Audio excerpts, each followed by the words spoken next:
Hi there and welcome. Today I'm going to show you how to make this sweet tulip-shaped bookmark using Liberty Lawn fabric and some felt.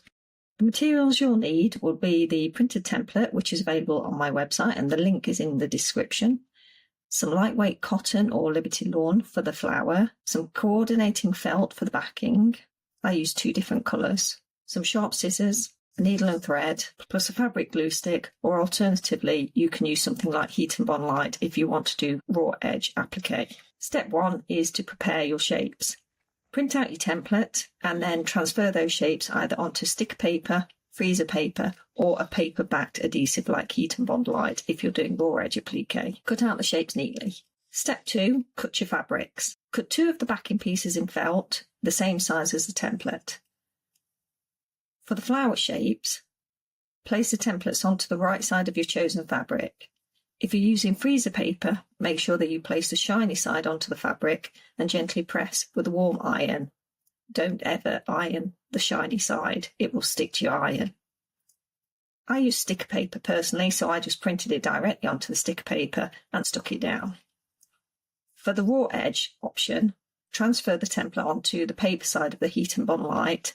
Cut each piece the same size as the template and then iron that onto the wrong side of the fabric. Make sure that you place the shiny side onto the fabric and gently press with a warm iron.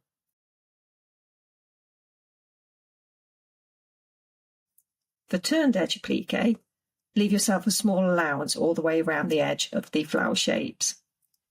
You'll need about 1/4 inch to make sure that it tucks under properly. When you're using thin fabric like Liberty, this works really well. To make it easier to fold under, I snipped in around the edges slightly and also removed any of the excess on the pointy parts. And I used a sewline pen to glue the turned edges underneath the fabric with the template on top as a guide to make it easy for me to remove the template after.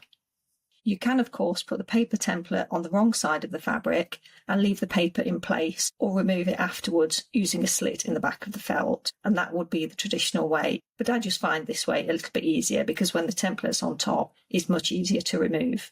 Step 3, arrange and stitch.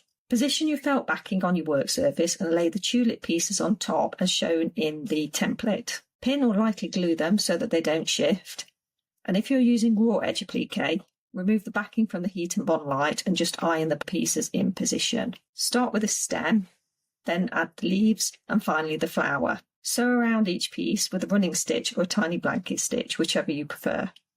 I like a nice simple running stitch. Take your time and really enjoy the rhythm of the stitching. Step 4 is to finish your bookmark. Place a second piece of felt onto the back to hide your stitches. Line it up carefully and then sew all the way around the edge to secure everything in place.